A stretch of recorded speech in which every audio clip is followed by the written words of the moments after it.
Matt here, we're in Studio A. I'm going to show you how to reset the patch bay. As you can see, I've got it patched all kinds of crazy here.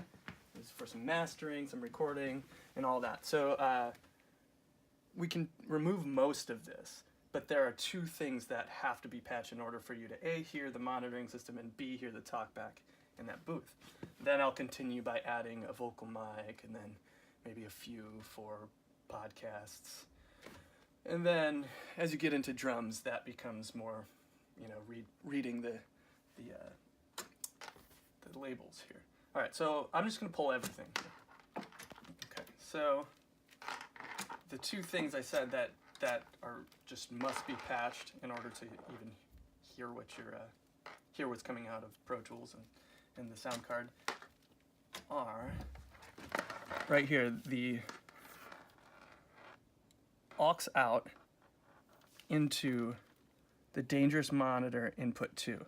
Now, this is actually so that you can hear what's coming out of the computer sound card.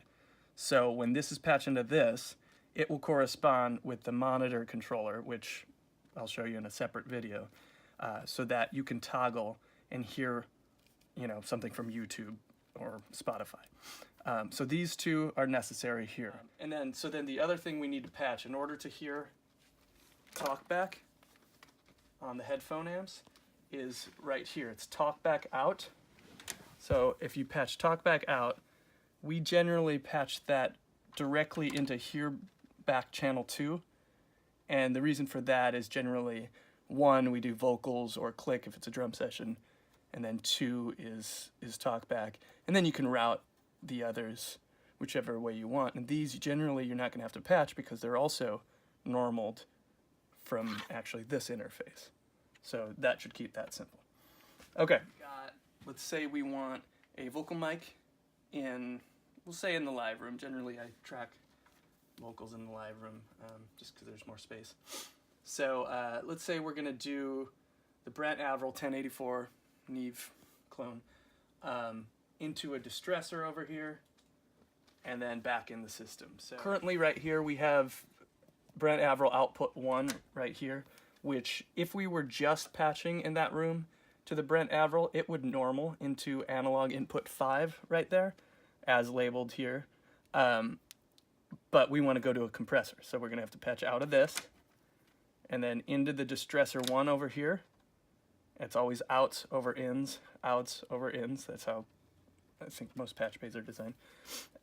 So then we go output 1 of distressor, and then I like to go back into the same channel that it's normal. So for me, if I'm tracking that chain, it'll be analog input 5 in Pro Tools. Of course, you can patch this in any one and use that analog input and you're fine. So that's a vocal chain. You can also do from Brent Averill into the 1176 here. Then you'd have to, so that's 6176 limiter in, so that's the 1176. And then of course you'd have to take the output of that, actually no, limiter out, into whatever input channel here. And that's how that corresponds. Let me show you a patching scenario for a podcast. I'm going to remove these. So back to reset, talk back, and that's just for the computer sound card. So let's say I'm going to use the Brent Averill 312Bs over there. And so in the live room, they correspond and are normaled to input channel 9 through 16 right here. So if I wanted to just plug those mics into 9 through 16, they would be ready to go in Pro Tools. So if you just use analog input 9 through 16, then that's how that corresponds. But again, I like to use compressors on that. So let's say we have 2 podcasters in there, and I want to go in the distressors. So I'm going to put them in 9 and 10, right? So say I'm using a SM7B over there, and I patch that in 9 over there in the wall box in the live room. So 9 into the distressor in, distressor out, back into 9. So that gets me the one mic going from the Brent Averill 312B into the distressor, and back in to analog input A, or 9, A9. And then here's 10, which corresponds with number 2 on the outputs, and same thing, distressor number 2, and yeah. So that's that. Now I'm going to show you how to patch a microphone into the ISO booth for Studio A. So for that, there's a wall box in there that's labeled, and it corresponds to these bays here in the patch bay. So you can see right here it says ISO A XLR 1 through 4. So say we've got the microphone patched into XLR 1.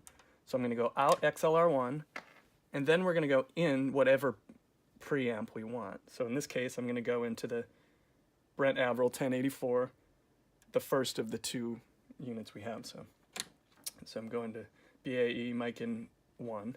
And so now we've got to find that output, right? This output is right here, and I'm gonna patch that into a compressor here. If I don't patch it into a compressor, it's already normaled and corresponds with Pro Tools A5, analog input 5. But if I do patch it, then I've got to just kind of follow the path. Go out the BAE 1084, into distressor in this case, out the distressor, into the patch bay, and I like to stay with the same channel that I would have been normaled on, so that's A5, analog channel 5. Okay, I should note that these are laid out, it's outputs over inputs. Then the next row, outputs over inputs. And I've color-coded them a bit, you know, red over green, and then obviously things change, so I had to vary that. But that's generally how a patch bay is laid out. Outputs over inputs. That way, if you want to normal these, which means they're automatically patched in the bay, it's always going to be lined up with whichever preamp output you put over whichever interface input. And that's how that works.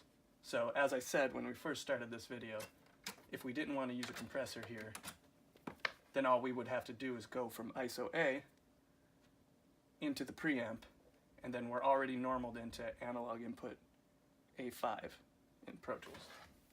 That's it.